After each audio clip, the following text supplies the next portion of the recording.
Good morning and welcome to another episode of Live Without Limits. Transform your thinking to redesign your life. I'm your host, Davida Shensky, and today we're talking about one of the most important yet overlooked emotional skills we can develop. How to manage your reaction when you're emotionally triggered. Have you ever found yourself saying something like in anger that you didn't mean, or felt hurt, anxious, or defensive because someone's words struck a nerve and only later realized that the reaction was stronger than the situation? That's what emotional triggers do. They activate old pain that lives inside the body, not because you're weak, but because your brain and nervous system are designed to protect you. But here's the truth: you can learn to pause, you can learn to process instead of explode, to respond instead of react. And that skill changes everything: your relationships, your confidence, your inner peace. Today, we'll explore what emotional triggers really are and where they come from, what happens in your brain and body when you're triggered, how to use my pause, process, respond framework to stay grounded in difficult moments, how to build emotional resilience that lasts. So take a breath, settle in, and let's begin the journey toward responding with awareness instead of regret. What emotional triggers really are. Let's start with a simple question. What exactly is a trigger? An emotional trigger is something, a word, a look, a tone of voice, even a situation that brings up a strong emotional reaction, often one that feels bigger than the moment calls for. You might feel instantly angry, ashamed, defensive, or rejected, but deep down, the reaction isn't really about what's happening now. It's about what happened in the past. Here are a few everyday examples. A coworker interrupts you during a meeting.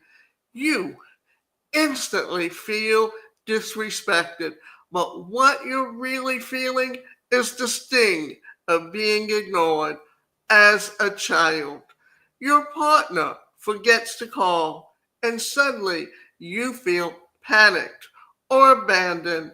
The emotion feels intense because it touches the memory of being left out or dismissed. Someone raises their voice and your whole body tenses. You're not reacting to this person, you're reacting to every moment in your life when anger meant danger. Triggers are emotional echoes from the past, your nervous system remembering something before your conscious mind catches up. They often stem from childhood experiences, neglect, inconsistency, rejection, or criticism. Old beliefs: I'm not good enough, people always leave, or if I don't please others, I'll lose love. Unmet needs: the desire to feel seen, safe, respected, and valued. The good news is every trigger is also a teacher. It shows you where you still carry pain and where your power to heal lies. Let's look at what that feeling means in daily life. Feeling dismissed in a conversation. Imagine you're talking to someone that interrupts you. You feel a flash of anger or hurt more than the situation calls for. That reaction is a teacher. It might be showing you that as a child, your opinions weren't valued. And now, being interrupted touches that old wound. The lesson: your voice matters and you deserve to be heard. Feeling rejected when someone cancels plans. Your friend cancels at the last minute and you instantly feel forgotten or unimportant. That trigger is pointing to a deeper need. Maybe you grew up feeling overlooked or unseen. The teacher here reminds you that you are worthy of connection even when others are unavailable.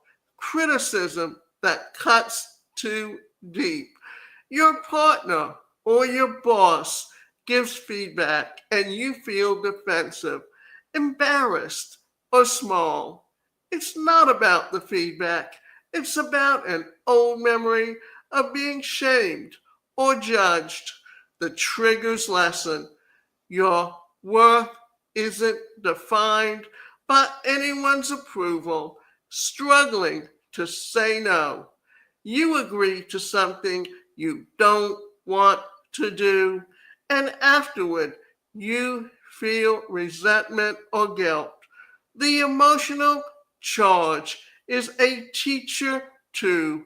This showing you where boundaries were once unsafe or where you learned that love had to be earned. The lesson here is that you can honor yourself without losing love. Feeling anxious when someone is angry. A raised voice makes your body tense or your heart race, even if no one actually is attacking you. The trigger might reveal that anger once meant danger. Its lesson: you are safe now. You can stay calm and grounded in your present reality. When you start to see your triggers as teachers, everything changes. Instead of reaching with shame or reacting with shame, why do I feel this way? You begin to ask with curiosity, what is the feeling trying to show me? That question turns every emotional reaction into a moment of healing and self discovery. The physiology of reaction and what happens inside. Now, let's talk about what's happening inside your body when you're triggered. Your brain has a built in alarm system called the amygdala. Its job is to detect danger, not just physical danger, but emotional danger. When it senses a threat, it doesn't stop to ask, is this memory or reality? It simply says, you're not safe, and floods your body with stress hormones. Your heart races, your breathing quickens, your strength tightens, your muscles tense. You might feel yourself go into fight, flight, freeze, or fawn. The fight is snapping back or getting defensive. The flight, withdrawing, leaving the room. or avoiding conflict, freeze, shutting down, or feeling unable to speak. Fawn, people pleasing to avoid confrontation. Your logical brain, that part of you that can reason and communicate, temporarily goes offline. This is why, in the heat of the moment, logic rarely helps. You can't think your way out until your body feels safe again. The secret isn't to suppress the reaction, it's to learn how to pause and to soothe the alarm system so that your higher self can take charge again. When you're triggered, your body's alarm system, the amygdala, lights up instantly. It doesn't wait for logic or reason. It just says, we're in danger, and floods you with stress, hormones like adrenaline and cortisol. That's why in these first few moments after being triggered, your heart might pound, your throat might tighten, and your mind might race. Your body is trying to protect you, but what it doesn't know is that you're reacting to the emotional danger, not the physical danger. So the key is to taking back control is a pause and soothe that alarm system long enough for your higher self, the wise, logical part of your brain, to come back online. Let me show you how to do that step by step. Recognize the alarm without judgment.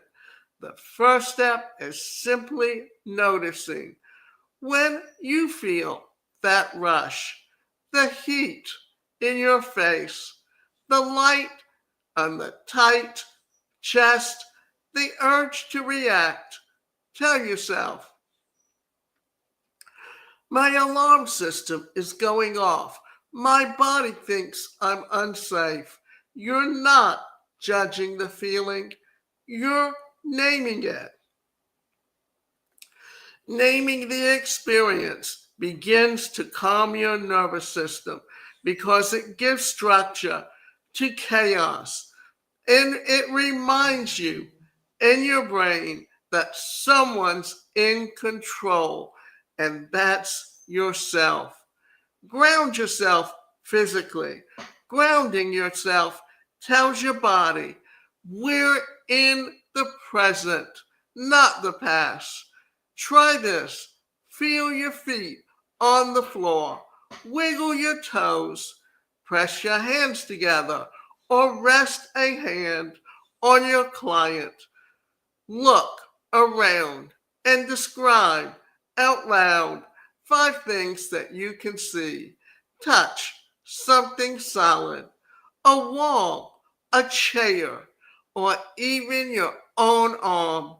These physical actions anchor you in the now, signaling to the amygdala that there's no real danger here. Show the breath to slow the body. When you're triggered, breathing becomes shallow, which tells your brain you're still under threat. So reverse it. Slow the breath, and the body will follow. Try the 4-2-6 method.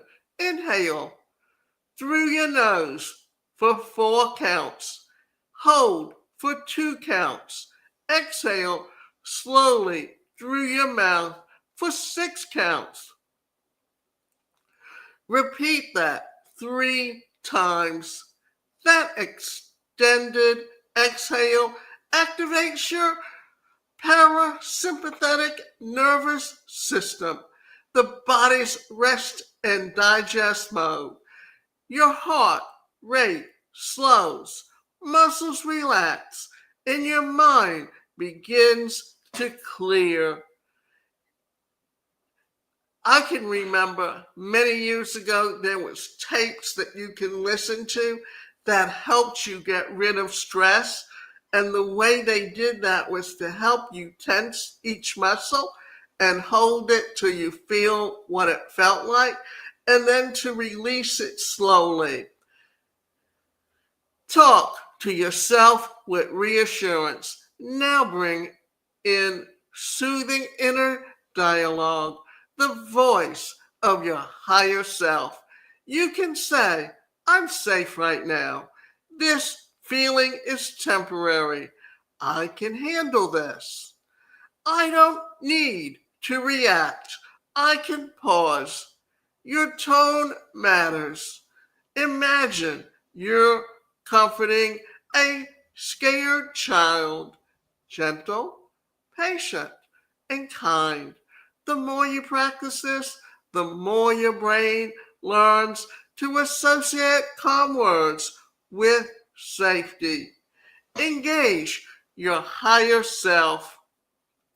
Once your body begins to relax, your prefrontal cortex, your higher thinking brain starts working again. That's when clarity returns. You can think logically, communicate clearly, and make choices aligned with your values instead of your fear. Ask yourself, what really happened here? What outcome do I really want? What response aligns with who I want to be? This is where emotional mastery lives, in that gap between feeling and choosing. Practice regularly, not just in crisis. The more you practice these steps, even when you're not triggered, the faster your brain learns to switch from alarm to awareness. Simple daily moments help. Taking 3 deep breaths before a meeting, catering and centering yourself before difficult conversations, checking with your body when you feel tense. Each repetition rewires your nervous system to default to calm faster the next time. Soothing your alarm system isn't about denying emotions, it's about guiding them. Each time you pause, breathe, and remind yourself that you're safe, you strengthen your inner safety network. You teach your body that your higher self, the calm, wise part of you, is in charge now. And that's the real power, to respond from peace instead of pain, to act with clarity instead of chaos, and to know what your emotions are signals, not commands.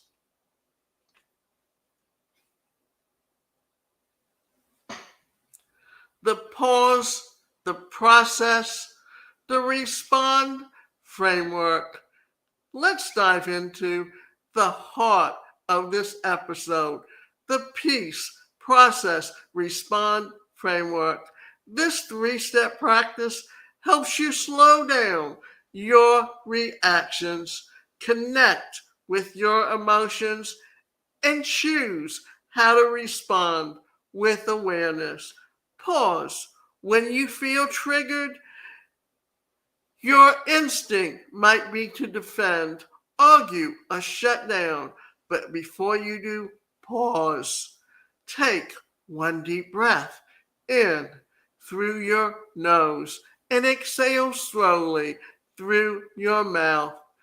If possible, place a hand over your heart or rest your palms on your legs. Remind yourself that you're safe.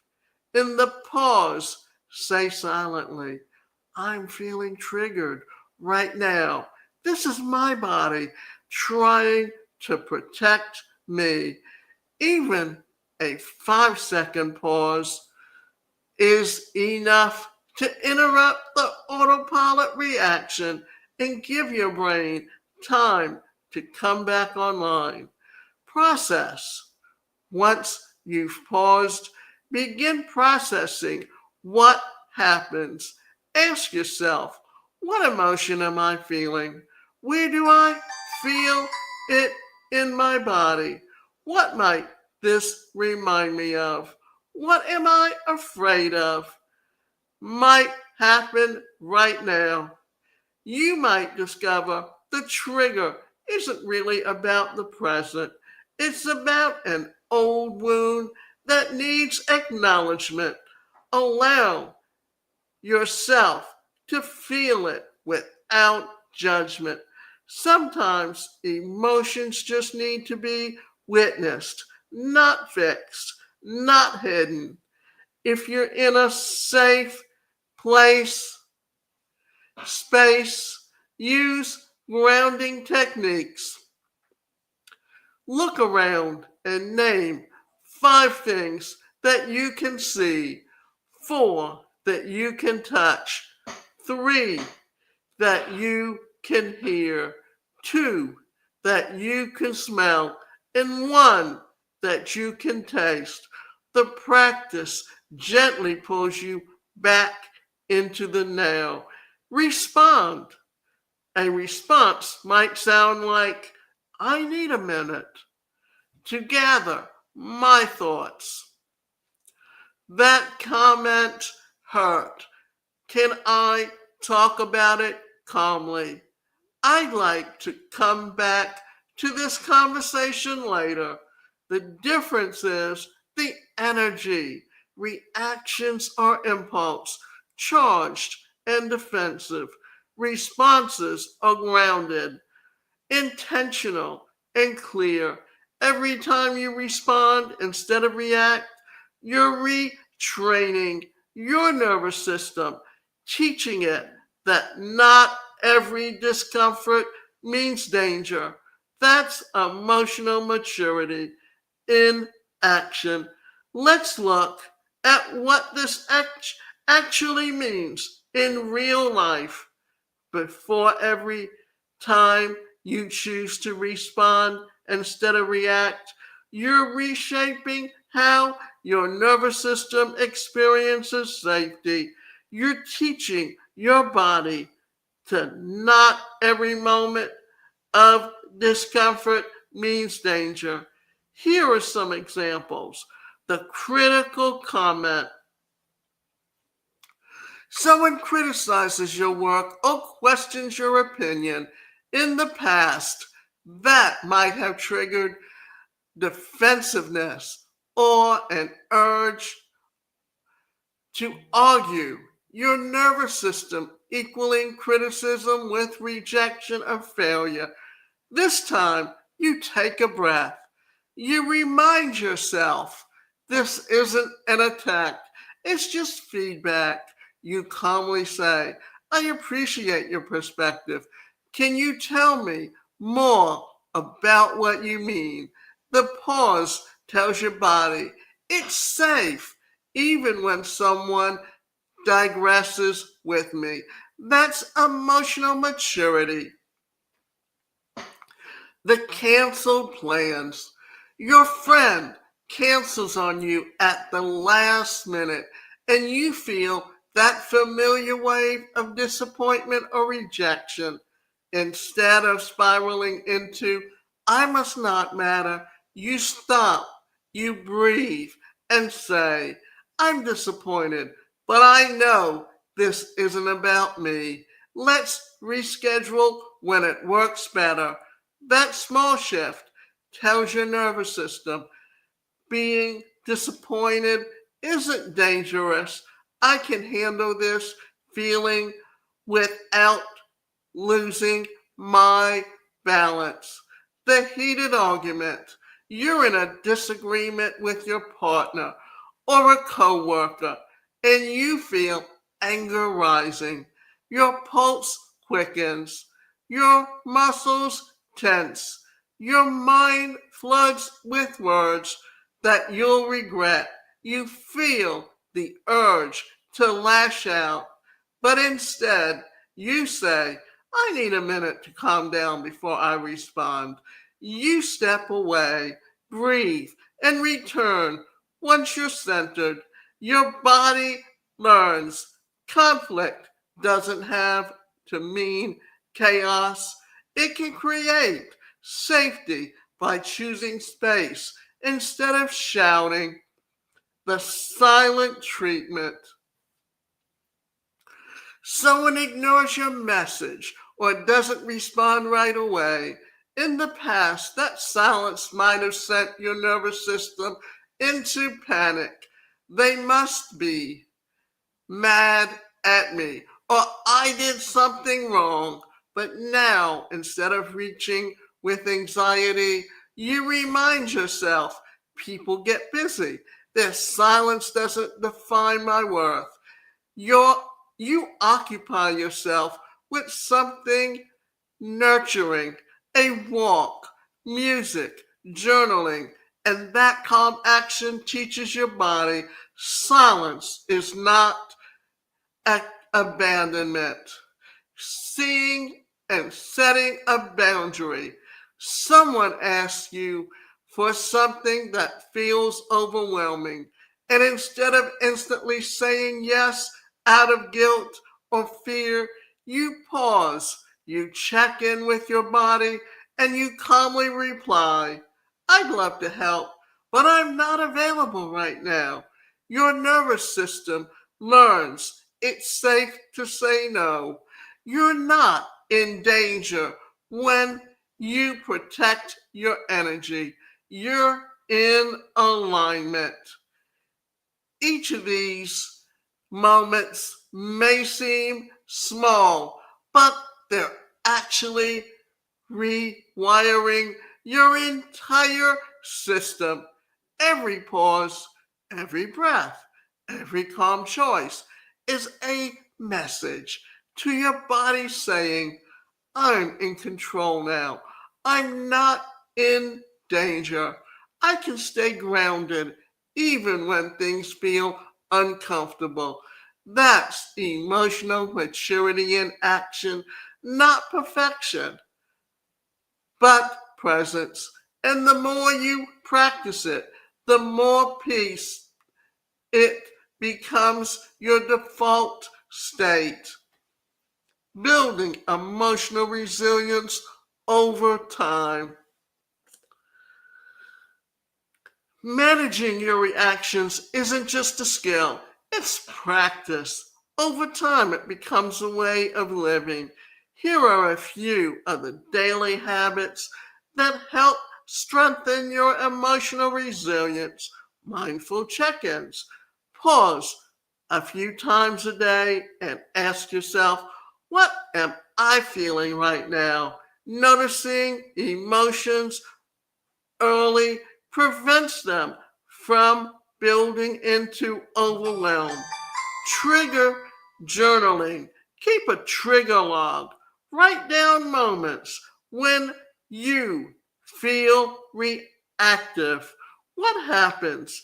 How you felt and what you learned afterward. Over time, you'll see patterns, maybe certain tones, topics, or people consistently bring up similar emotions. That awareness is golden. Grounding rituals. Create a personal grounding toolkit. Soft music, aromatherapy, a comforting touchstone, or a mantra that reminds you, I am safe. Self compassion. You won't be handle every trigger perfectly. but that's okay. When you react, say, I'm still learning. I caught it sooner this time. Every small win counts. Support systems. Healing thrives in connection, whether it's a therapist, a coach, or a trusted friend. Having someone to talk through triggers with helps you process more effectively. Over time, you'll notice the shift. The situations that once sent you spiraling will start to feel manageable. That's how you know that you're growing. Over time, you'll notice the shift. The moments that used to send you spiraling start to feel different. You'll still feel emotion, but it won't control you the way it used to. And that's how you know that you're growing. So let me give you some examples of what growth actually looks like. The text that used to rain on your day. You used to see a short delayed text message and immediately think, they're upset with me. I must have done something wrong. Your mind would race and you'd spread the whole day worrying. Now you still notice the flicker of anxiety, but instead of spiraling, you take a deep breath and say to yourself, they're probably busy. I'll hear from them soon. You move on with your day, calm, grounded, and focused. That's how growth, your nervous system, has learned to silence and doesn't mean danger. The unexpected criticism. Someone gives you constructive feedback at work, and instead of immediately feeling attacked or ashamed, you pause, you listen, you reflect, and even ask questions. You might still feel that little sting, but you no longer crumble under it. You walk away thinking, that was uncomfortable, but I handled it. That's growth. You've taught yourself that your brain, that criticism isn't rejection.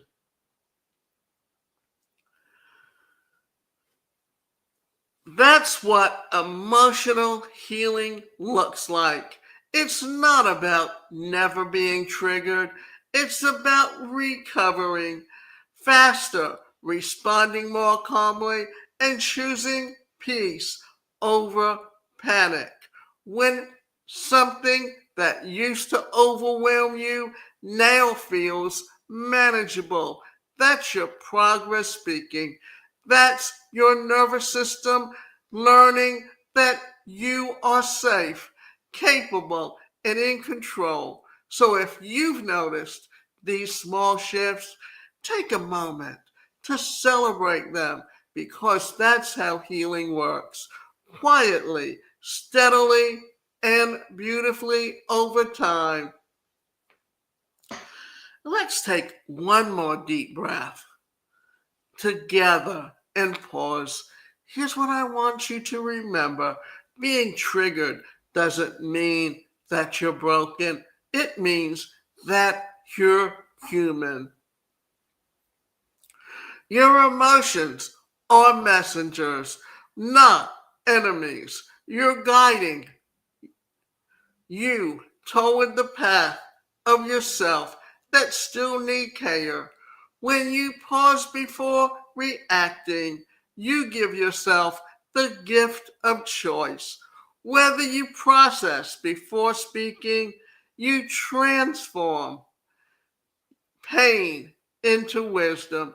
And when you respond with calm, you reclaim your peace and power. So the next time something triggers you, place a hand over your heart and say, this is just a feeling that I can pause, I can breathe, I can choose peace. So thank you for joining me on today's episode of Live Without Limits. If this message spoke to you, share it with someone who could use a little bit more calm in their life. And remember, you don't have to control your emotions. You just have to understand them. Because when you do, you can truly live without limits.